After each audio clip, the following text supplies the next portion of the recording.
like, bro, yeah, she got a kid. Look at his back. Oh my god.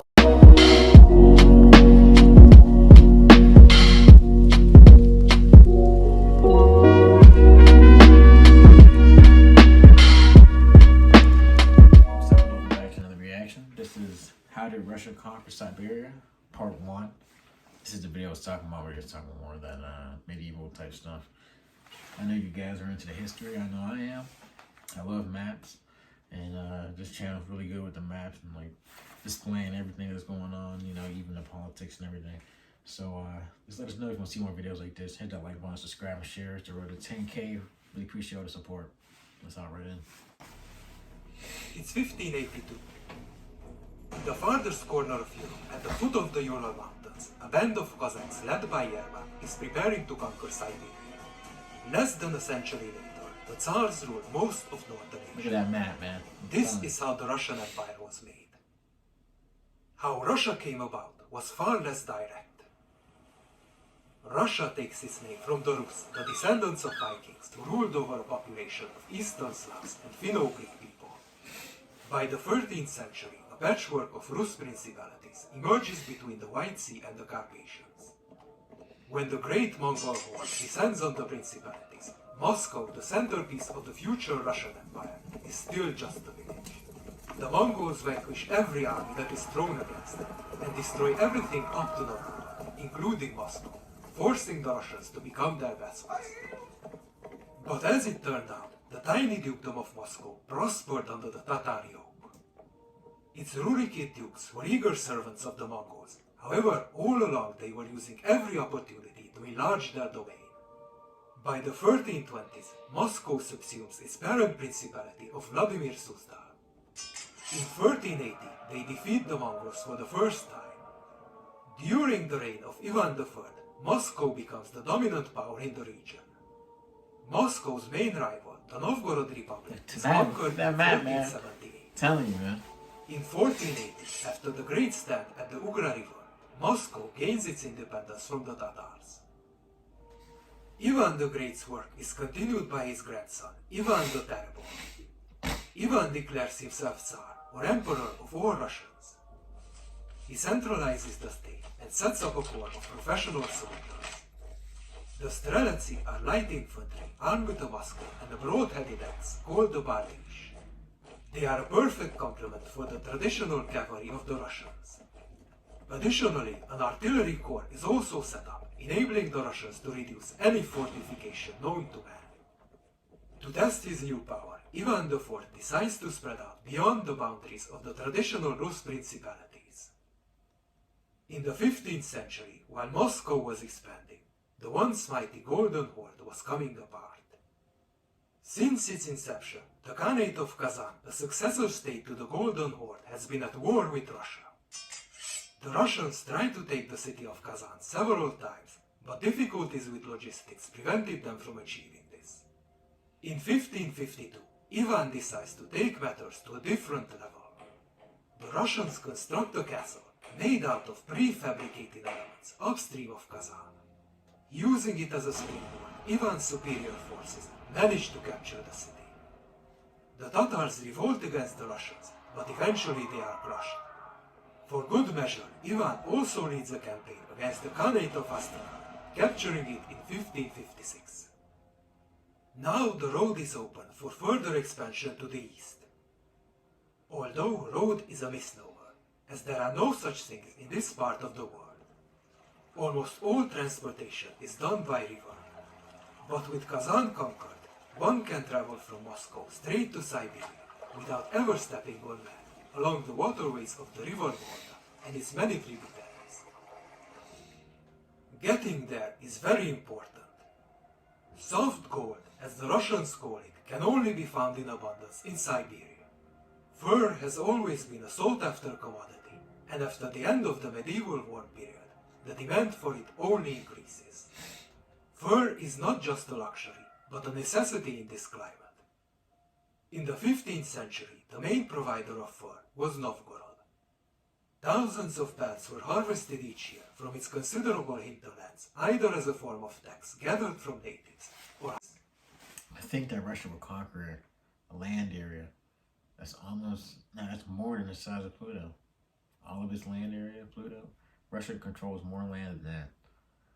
That's insane that they conquered all of that around a specific time, especially within the already ethnic Russian borders as they ride across the east and conquer these Eurasian villages and tribes all the way to the other side of the world. Harvested by Russian trappers themselves. The pelts are gathered in Novgorod and either distributed throughout Russia or sold to the Hanseatic League to be distributed all across northern Europe. Just when Ivan conquers Kazan and opens the way into Siberia, an unforeseen event accelerates things beyond all expectations. In 1554, a great ocean-going ship, such as was never seen before, arrives in the northern harbor of Arkhangelsk. The English vessel is part of an expedition set out to discover a northern route to China. When Ivan hears of the strangers, he invites the captain of the ship to Moscow and grants the English the right to trade fur. Richard Chancellor grabs at the opportunity and loads up his ship with Russian furs, trading English wool products in exchange. Having grasped the Golden Goose, he hurries back to England, and as soon as he arrives there, he sets up the Muscovy Company, the first charter trading company in England. The company will serve as a template for numerous similar enterprises and will be in operation all the way until 1917.